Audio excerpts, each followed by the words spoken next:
spotlight, shine them bright. Gonna have a grand new show tonight, with glitz and glam on the marquee. Perhaps a Tony nominee. Stars beam brightly, see them glow. Sell out nightly, SRO. It's time to applaud the Broadway Beat.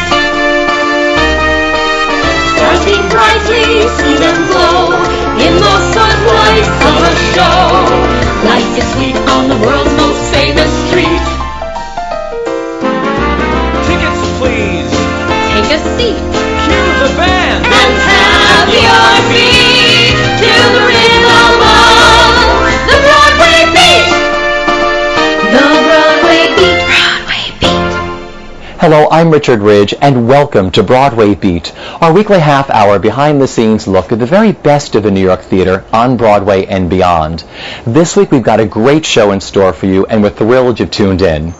We'll visit with two-time Tony Award winner Chita Rivera, who's about to embark on a cross-country tour with her show, The Dancer's Life, which looks back on her illustrious career. We'll also drop by Schubert Alley for the 20th annual Broadway Flea Market, which benefits Broadway Cares Equity Fights AIDS. We'll take you to the New World stages for highlights from Tony Award winner Christine Ebersole's recent one-night-only sold-out benefit concert for the Actors Fund of America. But let's start things off by giving you a sneak peek at comedian Judy Gold's new show entitled 25 Questions for a Jewish Mother.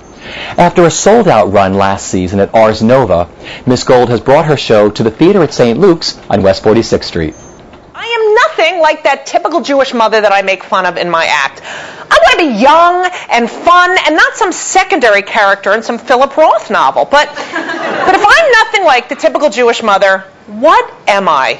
For most of my adult life, I have struggled with the conflicts of being Jewish and being gay and being a mother and being a comedian. I mean, come on, how many Jewish mothers do you know spend their evenings in smoky clubs shouting obscenities over the sound of a blender and then the next day drop their kids off at Hebrew school? Look at me. I am a 6'3" kosher stand-up comic bringing up two kids on the Upper West Side with Wendy.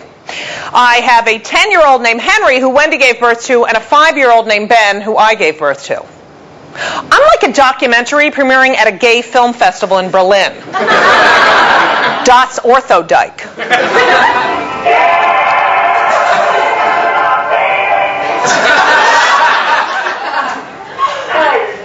Oh, hi, Jasmine. I'm great. How are you? Yes. I'm wondering, are you delivering tonight? Great. I actually wanted to order number 6173, the Ashkenazi doctor. Yes. Mm-hmm. Does he come fresh or frozen? Great. And I'd like to get him at least 6'2"? Good. Yep.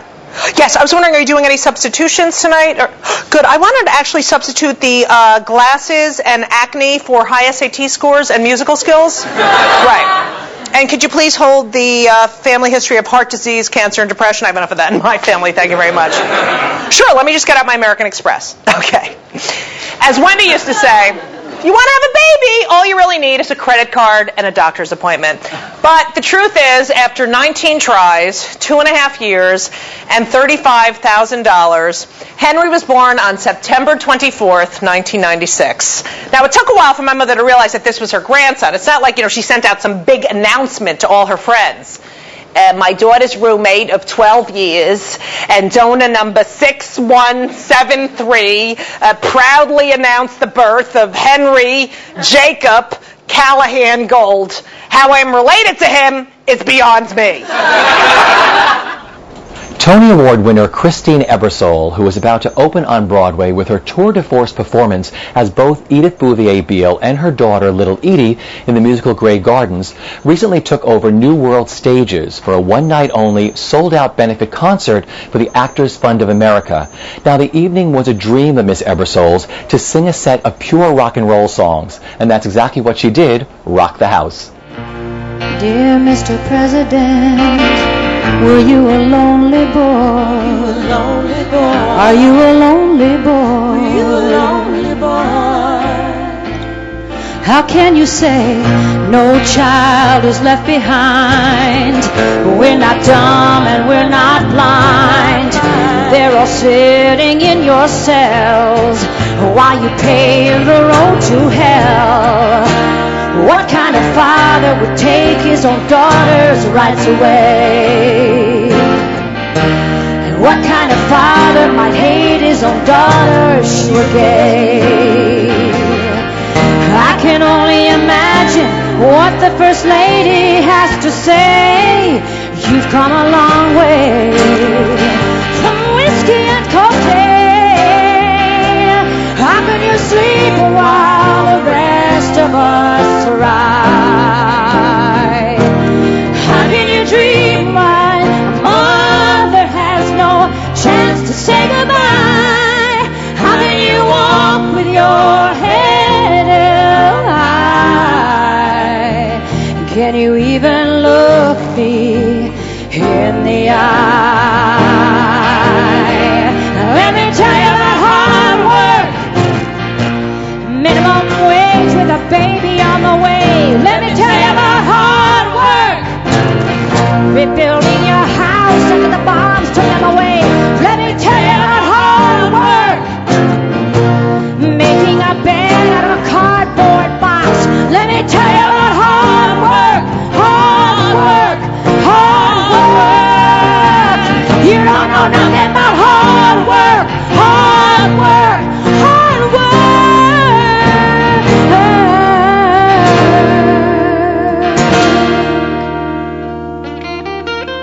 How do you sleep at night?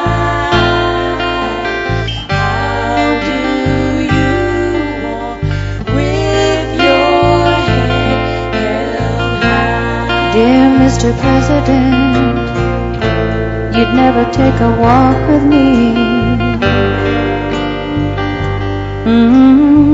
Would you?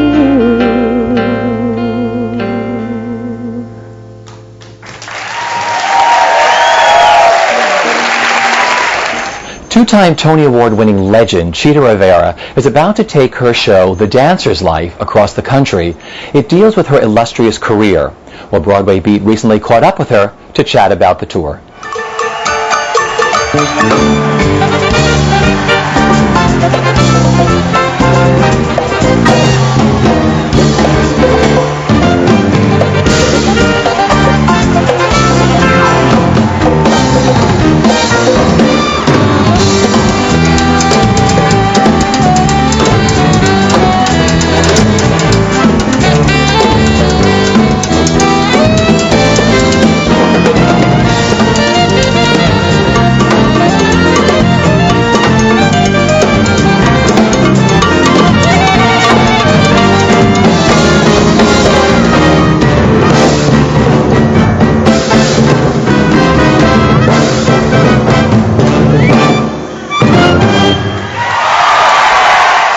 The reason why the show is called The Dancer's Life is because it's not just about me. I mean, I'm really the vessel. I'm the thing that it all comes. I'm holding all the secrets and all the joys and all the pains and everything of really all the dancers. I'm representing the dancer, not just Chita.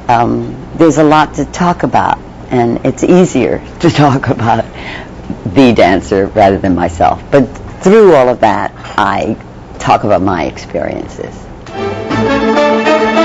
Nobody's feet were faster than Peter De Niro's, except maybe mine when I danced with him. People said we had two of the greatest buns in show business. Peter learned how to dance from the black help in his family's restaurant in New Orleans. His favorite expression was, "You got the gig if you can jig." "Man, that girl can jig," was his highest compliment. Peter didn't use counts. Counts are sacred to most dancers, you know, like a chorus line, 5, 6, 7, 8. Well, Peter didn't do that. Neither did I. When I do a show, I like to do this. Wah, shop, dang, dang, dang. You're digging, you know. Wah,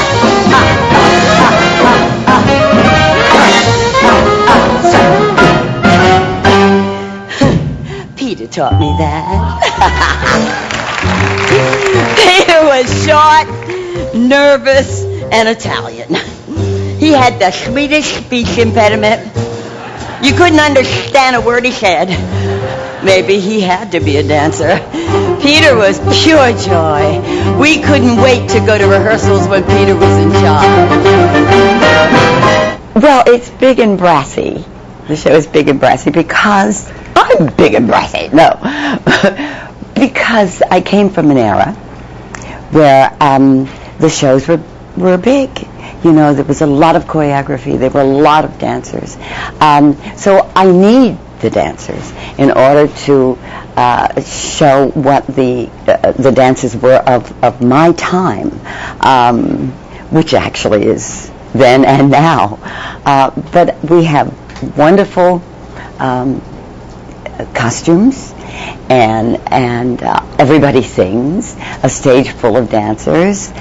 So I can't really show you what the time was when I was like in the chorus and all that without these other bodies on stage. I mean, I could jump from one position to the other, but I'm not going to do that. So I have a stage full of dancers with the costumes, and one woman doesn't make it, not by myself. When you listen to Leonard Bernstein's music, the need to move becomes irresistible. Ha! This is our music, our heritage, our culture.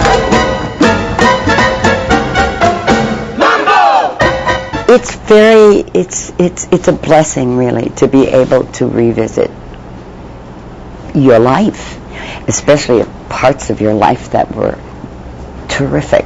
You know, to be able to suddenly break out into America and do the original choreography, it's like suddenly having Larry Kurt there, having Carol Lawrence there, having Mickey Callan, having my ex-husband Tony Mordenti there. You know, or any of the shows, Can. It's like having Gwen back. Doing Chicago, it's like having Gwen right beside me. And in our show, we do just that. We have her shadow, a spotlight for Gwen. So in my mind, she is there, and in the eye of the audience, she is there. So I think it's a blessing, going back to what I first said, because seldom do you get a chance to revisit that, the good times. I don't have a favorite choreographer. I can't say it because each one is so totally different. I can't say that Bob Fosse is greater than Jerome Robbins. There's everybody's style. Jack Cole's style, Jerome Robbins' style, Michael Kidd's style. They're all very specific, and that's what I want to show. That's what I show in the show. In my show, and I want dancers to see the differences between all of these great choreographers and how it affects your body and your mind and how it makes you a bigger dancer. It makes your vocabulary stronger. So I really don't, when it comes to the time that I'm doing it, I'm just supposed to do that particular style at that time. And I love them all. I mean, I always kind of like go back a little bit to Jerry Robbins because he's basically ballet, and his dancing is so it requires so much acting, you know, and that experience I got from West Side. You know, so I can't say it's my favorite. It's my favorite at the time. It's like Chinese food. If you want Chinese food, you eat it then and there. You might want Italian tomorrow. And over the years, these women set me free to stand on a stage and simply show you me. With lines on my face, pins in my knees, ready to dance some more. Heart goddess and mom and evil queen, heart purple and pink and evergreen, a woman the world has never seen.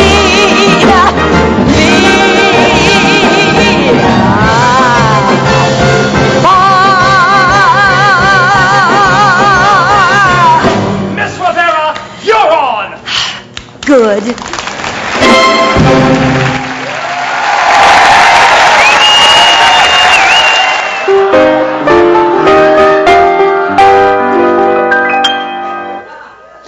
The winds of October are blowing. Thank you. The winds of October are blowing the city around. It seems every corner's exploding in color and sound. I'm not really much for Oktoberfest, but honey, I've done Halloween. So all that remains in my calendar now is one singular showbiz scene. I went to the cabaret convention, but nobody asked me to sing.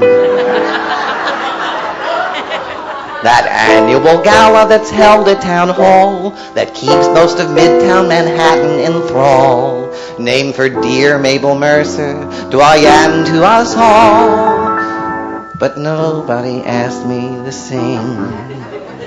So I thought I'll sit and enjoy it and see what the evening might bring. With culture declining in various parts, I feel that it's vital to nurture the arts.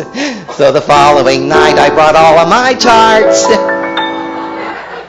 And nobody asked me to sing. I heard every damn style you could think of, from porter to patter to swing. Established performers and upcoming stars from downtown and uptown and Beantown and Mars. And I thought to myself, who is tending the bars?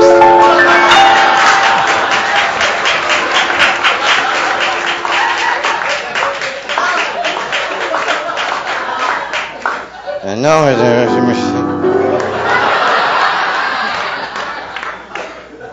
so I sat at the cabaret convention while everyone else did their thing. It was beautifully balanced and sumptuously staged and thrilling to see how well some of us aged. But I spoke not a word just in case I was paged. I know the fucker knows me to sing. So I wandered backstage till I found an old friend who, honestly seeking to make an amend, made a promise to put me on right at the end. But the end never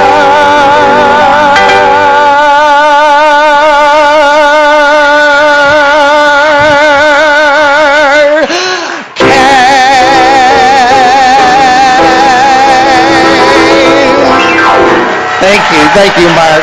Well, it's fall, the new theater season has kicked in, and that means it was time for the Broadway Flea Market in Schubert Alley. This year marked the 20th annual benefiting Broadway Cares Equity Fights AIDS. Now, the weather was a little iffy, but that didn't keep away thousands and thousands of shoppers who spent money for this wonderful cause, which raised a whopping $505,000. The Broadway Beat table alone raised over $16,000, coming in third as the highest grossing table of the day. It's the 20th anniversary. We've only ever postponed once, early on. We've, pushed our way through rain. We've had it rain like the minute Lorna puts the gavel down. But this week was really scary because every little picture on MSNBC was a cloud with a lightning strike. So, the fact that we got up this morning and we could set up, we were thrilled. We got a few hours in. It was great. We had 15 minutes of some sprinkle, big deal, and now we've got the sun out for the auction, so we really couldn't be more grateful. Crystal clear blue sky. Gorgeous. It's gorgeous. And just talk about all the fans and all the people that have come out today to spend money. No, it's amazing. I mean, the auction, the street has been filled. I mean, even during the rain, people kind of flipped up umbrellas or ran under one of these auction awnings for a while. And just both West 44th Street and Schubert Alley here and around to Juniors it's been jammed. And I have to say, Juniors, our new partner here in the neighborhood, has been absolutely extraordinary. They could not have been kinder, more understanding. We sort of broke them in with Broadway Barks, and we said the 2,000 here and the 200 animals. It's going to be about 20,000 when we get to September. But they've been wonderful. You know, we were so surprised because our morning envelope was $12,000 that we did at the Broadway Beat table. Yeah, it's amazing. You guys are great. I mean, I can't thank you enough for covering all this stuff. And how many years have we been doing this? I mean, we've done them all, right? So to speak. Hi. This is our commemorative packet for when we became the longest-running Broadway show in the history of Broadway. And it has, for $50, you can have, along with our commemorative DVD of the evening, the gala, the curtain call, and the speeches that were made, and the special curtain call that we had that was choreographed by Gillian Lynn, where the cat passed on the baton to the Phantom. It was very touching and very moving. So you can get this, and it has a souvenir program, and it has 2 invitations to the mass ball and 2 tickets to the mass ball and a full company photo and the masks that were on the chairs that evening. Basically, over here we have a lot of on-the-record gear, one of our touring shows that have now closed. So we have sweatshirts, denim shirts, CD cases, sample CDs, mugs, and then Lion King, we have t-shirts, ponchos, which were a big seller today on our rainy day. We have fans, cast recording on cassette, which is very rare, pins, and the Lion King New Amsterdam Theater closing cast photos for $10. Broadway Beat, we love you! We love you guys too. Congratulations. You guys, you know what? You guys are still beating. That's terrible. Well, here we are at the Tarzan table. You are at the Tarzan table, and I'm the only cast member that's still here. They're all tied up in a harness somewhere, swinging. Really? That doesn't sound right, does it? No. They're swinging over the audience. They're not swinging, if you know what I mean. Well, run us through some of the wonderful things you're selling today. Let's show you. This is unbelievable. You'll go ape for our gorillas. Signed by Josh Strickland. And that's Josh Strickland. Okay, we have opening night. These are rare, folks. Opening night playbills signed by Josh, Chester, Jen Gambites, and I'll tell you what, for an extra $3, I'll sign it for you. Where else can you get a promo card with Jen Gambites, signed by Chester Gregory? No, I'm kidding. And you know what? We're throwing in these. You know what these are? These are cupcakes that simulate a dream sequence. Well, it's not a dream sequence, but it's the sequence where Jane. Have you seen the show? A giant web comes flying out of Jane's skirt. I don't know how she tucks it up there, and she gets attacked by a giant arachnid. Well, this would be the cupcake that is that very scene. And $2. You got $2 on you? I have $2. How $2. Broadway Beat, you'll be eating these for days. So first of all, we've got this great coat here from Eden Espinoza. Was nice enough to give us her show jacket, and she's autographed it. And you can only get these if you're a member of the cast or crew, so that's pretty special. We also have Ben Vereen's form to his wizard jacket. This obviously, designed by Sue Hilferty, who won the Tony, and it's obviously one of the kind. This was used to make his Broadway costume when he was in our run. Of course, we've got the classic sign posters, the classic sign playbills with our current cast, as well as some stuff from our past benefits with Kristen Chenoweth on it and Carol Shelley. We also have this great Defying Gravity piece of music here, hand signed by Stephen Schwartz. We have a few of those framed. I think we have 2 left now, so that's doing really well. How much are those? These are going for 200 framed. I think I have one that's not framed that we're willing to let go for 150. This is one of my favorite items. These are the Marcy Park kickboards that are kicked in 6 languages. They come in this version and show that one, Maurice. This version, they're actual set pieces, and well, it may cost us nothing to make them, but they're actually from the show, and I love it because it's a great creation because we just put this on there and then people doodle on it, and so you'll see all our personality. We are doing raffling tickets off for the show. We have photos of the original cast. This is a very exciting caricature of all the people in Spelling Bee. A fan and a friend who lives in Chicago drew all this, so we copied them and had everyone sign it. Get on in here. This is Hi, and Maurice. Hi guys. How you doing? So talk about this life over at Spelling Bee and how generous the audiences have been for BCEFA. Well, We literally sell our trash from the show. We literally sell props that we've broken on stage, and people buy them. We have such a loyal fan base at Spelling Bee, and we have people that have come to our table at least 4 times and just keep buying more and more. So we love our show, and others love our show, so that's great. Okay, well, first off, we have Princeton's mixtape, which has all the tracks that you can actually see in the song mixtape. We have a special Avenue Q throw blanket, which was given out to the company as a holiday gift. We have our T-shirt over here, which is from our AIDS Walk team, and another T-shirt over there saying "More drinks, more fun, yay!" with the Bad Ideas Bears. We have some mugs with "Vote Your Heart" and the Avenue Q logo. We have some cookies, and we are also selling photographs with Trekkie. And we have a raffle over there for a 1-year membership for 2 to the Vineyard Theater. People have been absolutely fantastic. They've been really thrilled. They've been donating a lot. One of our biggest sellers so far was Princeton's mixtape. People have absolutely loved that. And it's just great to see people come out here for Broadway Cares. It's absolutely incredible because Tarzan's, a big story that everybody knows. So you want to make sure that you do it justice, you do it right. And I'm naked on stage every day, but I get a good cardio workout so I can eat burgers and donuts and all kinds of stuff. So it's good. But you know what? It's just so surreal because outside the stage door we have tons and tons of people that just love the show and are just avid fans, and it's great to have everybody stay outside after the show and show their appreciation. And just talk about this community, the BCEFA community, and being a part of this whole thing today and raising money at the theater and all of that. It's absolutely incredible. I mean, like you can tell, there's so many people everywhere, and it was just crazy because we were like finding stuff in our dressing rooms. We're like, here, let's go do this, let's sell it, and just signing it. And it's great that just a signature can, do so much. People are just buying it up for a great, great cause, and it's just so great to be a part of it.